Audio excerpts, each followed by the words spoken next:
C'est même historique parce que je pense que le Bénin a été le premier pays à avoir été colonisé et qui a demandé une restitution de façon officielle de ce qu'on peut appeler les butins de guerre ou bien les œuvres qui ont été spoliées ou en tout cas emportées suite à la colonisation.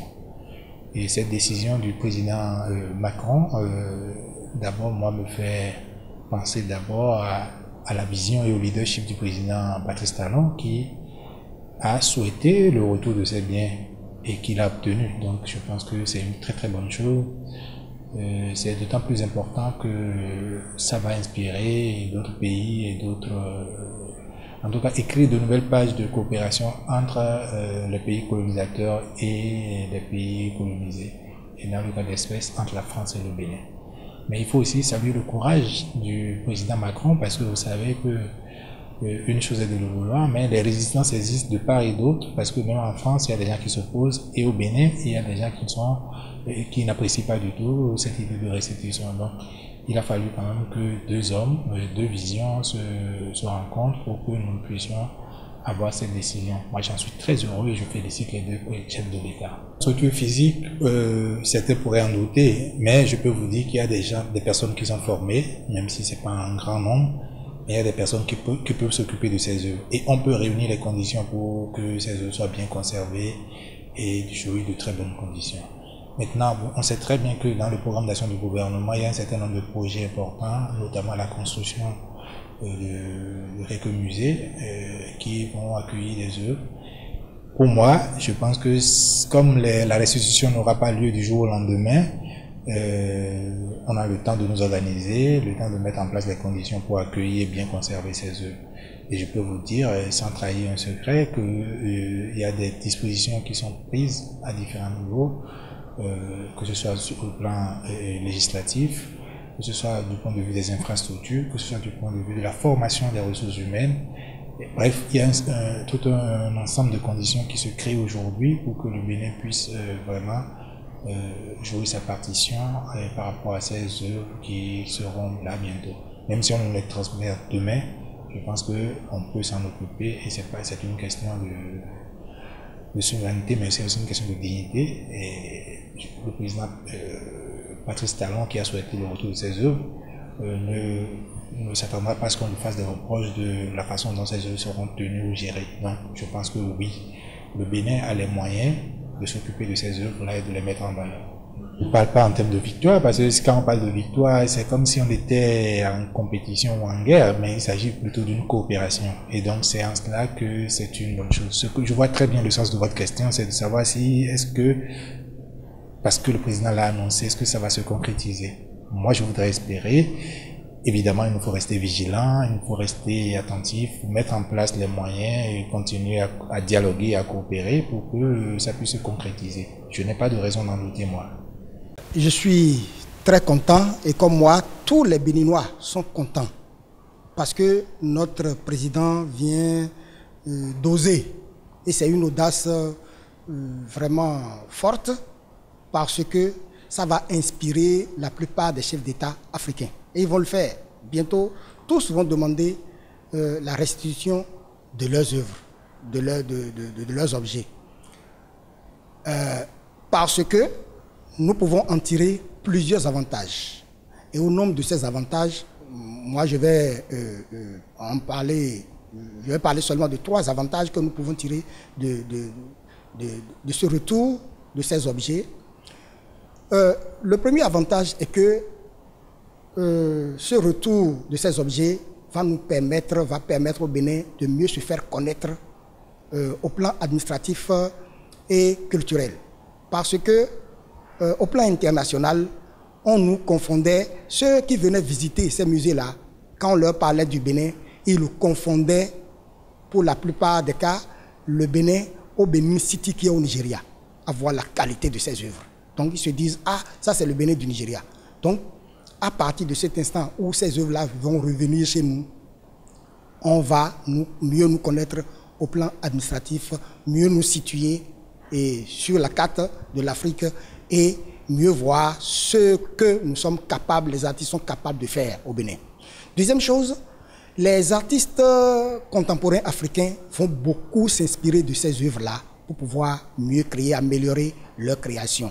Troisième chose, le retour de ces œuvres, de la restitution de ces œuvres va permettre au Bénin de booster son projet contenu dans le PAG de l'actuel gouvernement qu'est le tourisme. Oui, c'est déjà une victoire. Même si les œuvres ne sont pas encore venues, c'est déjà une victoire et tout le monde en parle. J'ai suivi RFI, sur RFI, les gens ont commenté, les gens ont fait des débats dessus. C'est déjà très bien, c'est une victoire, c'est une courte victoire déjà. Mais quand les œuvres là vont venir, il paraît que c'est 26 œuvres d'abord qui vont restituer et au fur et à mesure on va voir, on va négocier pour que tout soit rentré. Nous, Béninois, on ne prépare rien. On ne prépare, les bonnes choses se préparent. On ne les prépare pas, mais on s'y jette.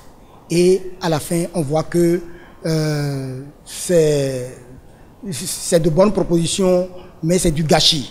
C'est du gâchis.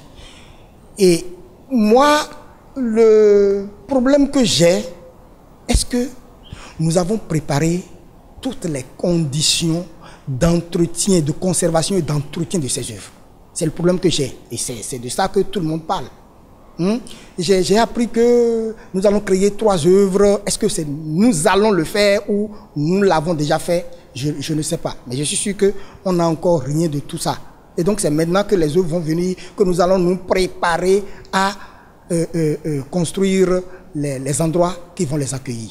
Ça, c'est un peu dommage. C'est vraiment dommage. Il n'y a pas un lieu. Et il faut des experts au plan national et au plan international pour pouvoir nous aider à faire ce travail. Mais j'ai confiance. J'ai confiance en une seule chose. Dans l'équipe déjà constituée, l'équipe qui est allée rendre le rapport en France au président français, il y a 2 éminents professeurs qui ne font pas les choses à moitié. Le professeur Nouréni Tidjani Serpous et le professeur historien de l'art, mon maître, Joseph Adandé. Ils sont là. Si ces 2-là sont là, je ne crains plus rien. On dit dans ma langue, nous sommes venus concourir. Les objets qui sont partis d'ici sont revenus. Je crois que ce n'est que justice rendue, quoi. La France a bien compris qu'il vaut mieux retourner les biens qui ne sont pas français à ces lieux d'origine. Et c'est une joie pour moi. Le Bénin peut crier déjà victoire parce que je me dis que ces revendications sont parties des Béninois. C'est le Bénin qui fait partie comme de ces tout premiers pays qui ont réclamé ces biens, ces objets, ce patrimoine qui est béninois, qui doivent revenir au Bénin. Et si aujourd'hui tous les pays en bénéficient, c'est déjà une victoire pour le Bénin. Le reste, ça va venir. Bon, c'est bien là. Nous avons des endroits, nous avons des infrastructures capables d'abriter ces objets, parce que c'est des objets qui sont fabriqués au Bénin. C'est vrai qu'il y aura un petit changement, le climat, ça va perturber un peu, mais si déjà l'État sait que il a réclamé ses biens pour que les générations futures puissent en servir, ils doivent également tout faire pour les protéger, pour les mettre en lieu sûr.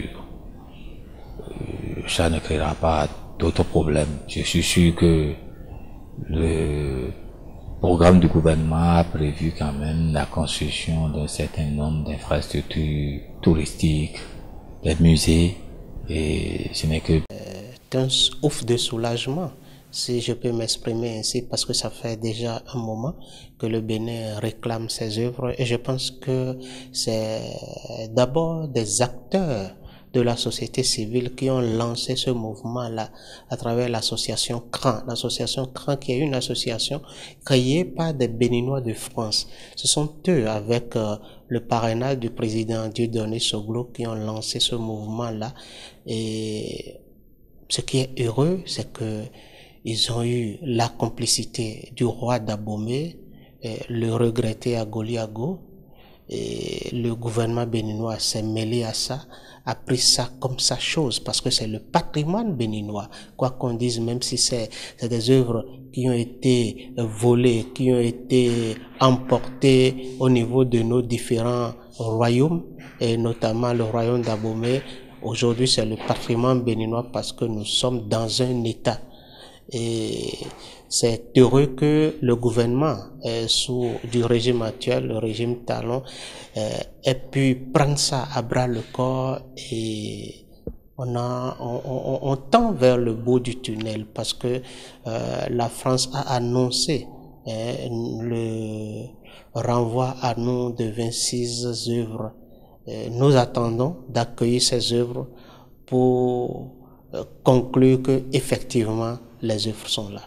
Mais je pense qu'il n'y a pas à désespérer, parce que c'est par voie diplomatique que ça est. Nous avons, moi je dis, nous avons des infrastructures, parce que lorsque vous visitez nos musées au Bénin, lorsque vous visitez les palais royaux d'Abomey, lorsque vous visitez d'autres musées du Bénin, vous voyez qu'il y a une certaine rigueur dans la conservation des œuvres.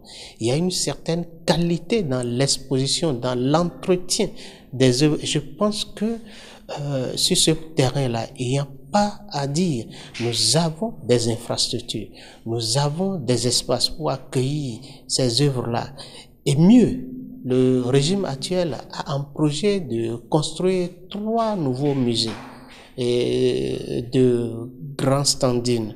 Je pense que ce sont là, c'est vrai, on va nous dire que c'est encore un projet, mais c'est déjà bien qu'il y ait ce projet-là. C'est déjà bien qu'il y ait des éléments témoins qui dénotent de ce que ce projet sera effectivement réalisé. Mais même si ces œuvres-là arrivent tout de suite, et il n'y a pas où exposer ça, de manière à donner toute, comment je vais dire, à donner toute la valeur qu'il faut à ces œuvres-là, je pense que on peut les mettre d'abord dans des réserves, quitte si c'est les musées à construire qui doivent forcément les accueillir, quitte à les y installer. Parce que moi, étant donné que ça fait partie du patrimoine national béninois, je ne pense pas qu'il serait bien de confier ces œuvres à des privés, à des musées privés. Il faut que ces œuvres-là soient exposées dans des musées nationaux. Et l'espace existe pour les exposer. Nous avons visité nos musées. Nos musées n'ont rien n'a envié aux musées d'autres pays africains. Je pense que nos musées peuvent encore, il y a de l'espace. Mais si tant est qu'il faut un espace ou des espaces particuliers pour les accueillir, ça va se faire. Le Bénin a les compétences, le Bénin a les capacités financières pour le montage, pour la construction de nouveaux musées afin d'accueillir ces œuvres-là. Le chef de l'État a fait cette démarche et nous en sommes très heureux et nous sommes en train d'arriver aux résultats concrets puisque bientôt quelques 26 œuvres seront ramenées au Bénin pour le bien de nos institutions et de la population. Non pas de compétences, mais la perfection, la formation devrait être également notre démarche pour continuer à perfectionner ceux qui vont rester dans ces institutions pour s'occuper de ces œuvres. Vous savez, les métiers du musée sont très nombreux. Il ne suffit pas d'avoir un conservateur pour dire que nous avons réussi à conserver les œuvres. Il faut beaucoup d'autres métiers qui accompagnent la gestion d'un musée. Donc, oui, il y a des compétences et il y a des compétences à former aussi. Si nous parlons dans le monde justement francophone, nous allons penser que le Bénin est pionnier. Il y a beaucoup d'autres pays qui ont développé des lobbies depuis quelques années. Nous pensons à l'Égypte, nous pensons au Nigeria à côté, qui ont développé beaucoup de lobbies depuis quelques années pour ceci. Mais le Bénin, effectivement, par la démarche étatique, c'est-à-dire la démarche politique, de réclamer, nous faisons vraiment un pionnier. Et comme d'habitude, vous savez, le Bénin, hein, on est toujours en avant-garde des situations. Il faut maintenant qu'on l'exploite à fond, jusqu'au bout, pour le bénéfice du Bénin. Parce qu'il ne faut pas une fois encore que nous ouvrions la bouche, la voie, et que les autres viennent des structures pour réfléchir sérieusement à ces questions, sur tous les plans. Vous savez, il y a des comités pour réfléchir au rapport, il y a des comités pour réfléchir à la mise en place des infrastructures et à leur fonctionnement. Donc j'imagine que tout est en place. Ce que nous sollicitons, c'est que le débat puisse s'instaurer au niveau de l'université, peut-être. Vous comprenez? Je pense que les compétences sont également là pour accompagner ces initiatives du gouvernement. Et donc, s'il y a quelque chose à faire dans ce domaine, c'est de voir comment est-ce qu'on arrive beaucoup plus l'université aux initiatives et aux décisions qui doivent être prises. Mi